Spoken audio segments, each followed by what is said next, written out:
రామాంజనేయులు గారు 2019-24 మధ్య పరిపాలన చేతగాక అన్ని రంగాలతో పాటు ఈరోజు మనం మాట్లాడుతున్నటువంటి వ్యవసాయ రంగాన్ని, అదేవిధంగా పంచాయతీ వ్యవస్థను, ఎండోమెంట్ వ్యవస్థను అస్తవ్యస్తం చేసి పూర్తిగా నిర్వీర్యం చేసినటువంటి వైసీపీ పాలన నుంచి ఇటు రైతులు, అటు ఎండోమెంట్ డిపార్ట్మెంట్లో భక్తులు, పూజారులు, ఎండోమెంట్ భూములు, వాటన్నిటికీ కూడా రక్షణ కల్పించేటటువంటి విషయంలో ముఖ్యంగా వ్యవసాయాన్ని మళ్ళా పండుగ చేయాలని, రైతాంగాన్ని రాజు చేయాలనేటువంటి ఉద్దేశంతో ఈరోజు కూటమి ప్రభుత్వం, మా తెలుగుదేశం పార్టీ జాతీయ అధ్యక్షులు, మన ప్రియతమ ముఖ్యమంత్రి చంద్రబాబు నాయుడు గారు, అదేవిధంగా డిప్యూటీ ముఖ్యమంత్రి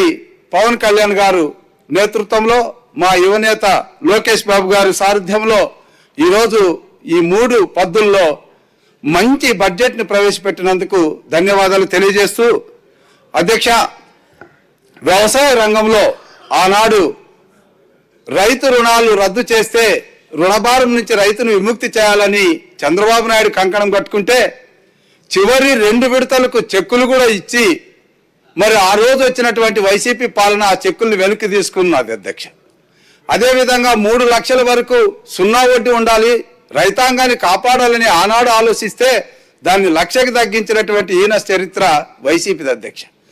ఆనాడు రైతు రథాలు ఇచ్చినటువంటి ఘనత చంద్రబాబుది అయితే ఆ రథాలను రద్దు చేసినటువంటి ఘనత వైసీపీది అధ్యక్ష. ఇలా చెప్పుకుంటూ పోతే చాలా ఉన్నాయి. బట్ అటువంటి అస్తవ్యస్తత నుండి మళ్ళా రైతులు కాపాడాలనేటువంటి ఉద్దేశంతో ఈరోజు అన్నదాత సుఖీభావ కింద 20,000 రూపాయలు, అదేవిధంగా భూమి లేనటువంటి కౌలు రైతులకు మరొక 20,000 రూపాయలు ఇచ్చి పెట్టుబడి సాయంగా ఇవ్వడం. అంటే ఇక్కడ మనం ఎప్పుడైనా సాయిల్ టెస్టింగ్ నుంచి పంట కొనుగోలు వరకు కూడా 360 డిగ్రీల్లో రైతాంగాన్ని కాపాడుకునేటువంటి ఏకైక ప్రభుత్వం చంద్రబాబు నాయుడు గారిది. అదేవిధంగా పరిపాలనలో నిష్ఠాత్ములు, మరి సీనియర్ నాయకులు మా అచ్చెన్నాయుడు గారి సారథ్యంలో వ్యవసాయ రంగం 3 పువ్వులు 6 కాయలుగా విరాజిల్లుతుందని, రైతాంగాన్ని అన్ని విధాలుగా ఆదుకోవడానికి ఒక 2-3 ఎగ్జాంపుల్ చెప్తాను అధ్యక్ష. ఇటీవల మిర్చి ధరలు పడిపోయాయి అధ్యక్ష. 3 సార్లు చంద్రబాబు నాయుడు గారు కేంద్ర మంత్రిని కోరి మరి అక్కడ సమావేశాలు జరిపి మిర్చికి మద్దతు ధర తెచ్చినటువంటి ఘనత 11,800 రూపాయలు, 861 రూపాయి మద్దతు ధర తెచ్చినటువంటి ఘనత చంద్రబాబు నాయుడు గారి అధ్యక్ష. అదేవిధంగా ఇటీవల టమోటా ధరలు పడిపోతే మరి పక్కన రాష్ట్రాలకు కూడా 8 రూపాయల నుంచి 15 రూపాయల వరకు రైతుల నుంచి కొనుగోలు చేసి టమోటా రైతును ఆదుకున్నటువంటి చరిత్ర చంద్రబాబు నాయుడు గారి అధ్యక్ష.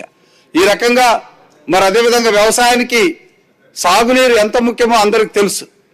మరి నిలబడిపోయినటువంటి ప్రాజెక్టులకు పునర్వైభవాన్ని ఇచ్చి దానికి తగిన బడ్జెట్ ఇచ్చి రైతాంగాన్ని కాపాడాలనేటువంటి ఉద్దేశంతో చంద్రబాబు నాయుడు గారు ఈ బడ్జెట్ని ప్రవేశపెట్టినందుకు ఆయనకు ధన్యవాదాలు తెలియజేస్తూ, మరి పంచాయతీరాజ్ వ్యవస్థ పూర్వం పంచాయతీ యొక్క నిధులను దారి మళ్లించి ప్రజలు కట్టినటువంటి పన్నులను కూడా CFMS సిస్టానికి తీసుకెళ్లి గౌరవప్రదంగా ఎన్నికైనటువంటి సర్పంచుల్ని రోడ్ల మీద భిక్షాటన చేయించినటువంటి ఈయన స్థితిని ఇచ్చినటువంటి వైసీపీ పాలన నుంచి మళ్ళా మా పవన్ కళ్యాణ్ గారి నేతృత్వంలో అక్కడ పనిచేస్తున్నటువంటి అధికారులు చక్కగా పనిచేయడం వల్ల ఈ 7 నెలల్లోనే పంచాయతీ వ్యవస్థకు పూర్వవైభవాన్ని తెచ్చారు అధ్యక్ష.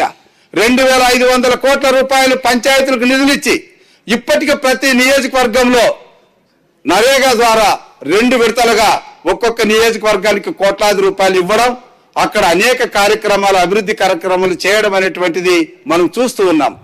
అదేవిధంగా పంచాయతీ వ్యవస్థకు ప్రతి ఇంటికి నీరు ఇవ్వాలనేటువంటి కేంద్ర జల మిషన్ మళ్ళా పూర్వవైభవాన్ని తీసుకురావడానికి మళ్ళా దాన్ని రివైవ్ చేయడం అనేటువంటిది కూడా చూస్తున్నాం అధ్యక్ష.